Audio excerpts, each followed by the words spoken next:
কোনো বিপর্যয় তো না। উত্তরবঙ্গ আপনাদের শক্ত ঘাঁটি, সেখানে দুটো আসনেই ব্যাপক ব্যবধানে পরাজয় হয়েছে। বাংলাতে উপনির্বাচন হয় না। আপনার কিছুদিন আগে ধূপগুড়িতে 4000 ভোটে আমাদের জেতা সিটে আমাদের হারিয়ে দেওয়া হয়েছে। সেই ধূপগুড়ি থেকে গত লোকসভা ভোটে জয়ন্ত রায় 20,000 ভোটে জিতেছে।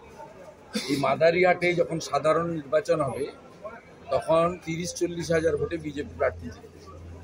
উদাহরণটা দিলাম তো ধূপগুড়ি।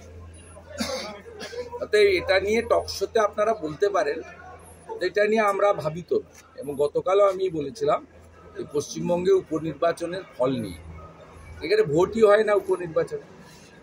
যে মেদিনীপুরে পুলিশ একটাও পোলিং এজেন্টকে কাউকে বাড়িতে থাকতে দিয়েছে?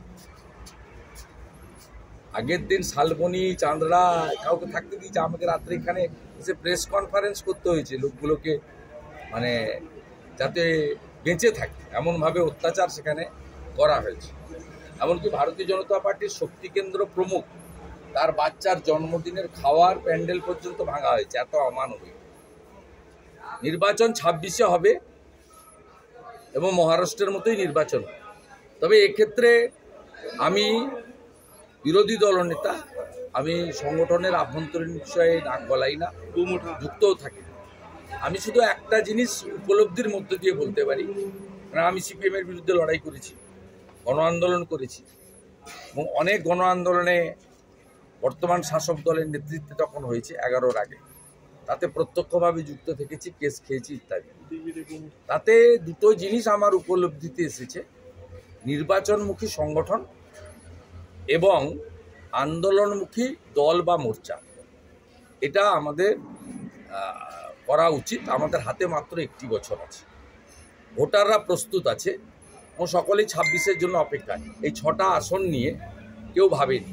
আমি আপনাদেরকে উদাহরণ দিলাম ধূপগুড়িতে 1 বছর আগে বিজেপি বিধায়ক বিষ্ণু রায়ের প্রয়াণে উপনির্বাচনে পিসি ভাইপো পুলিশকে দিয়ে দখল করে অনেক মিথ্যা প্রতিশ্রুতি দিয়ে অনেক বাড়ি বাড়ি কাজ, চাকরি বাকরি, মহকুমা ইত্যাদি অনেক ঢপবাজি করে জিতেছিলেন 4000।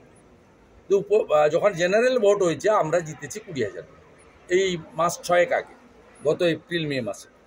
তো এখানেও মাদারিহাটের ক্ষেত্রে আপনি প্রমাণ হয়ে যাবে যে আমরা 26-এ জিতব। শুধু মাদারিহাট নয়, নৈহাটি, তালডাংরা এবং মেদিনীপুর আসনও 26 সালে ভারতীয় জনতা পার্টি জিতবে।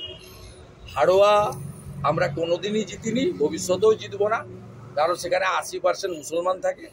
আর মুসলমানরা মহারাষ্ট্রেও কংগ্রেসকে এবং তার অ্যালায়েন্সকে ভোট দিয়েছে, ঝাড়খণ্ডেও তাই করেছে।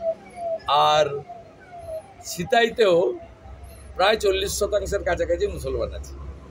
যদিও সিতাইতে 21-এ আমাদের ভালো ফাইট হয়েছিল 5000। সিতাই আমরা ভালো লড়বো, সমানে জিতবে কিনা জানি না 26-এ।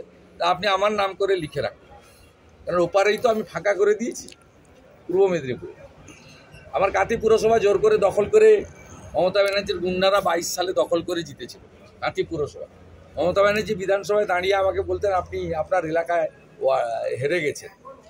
ওই কাঁথিতে তো লোকসভা ভোটে কি হয়েছে মানুষ দেখেছে।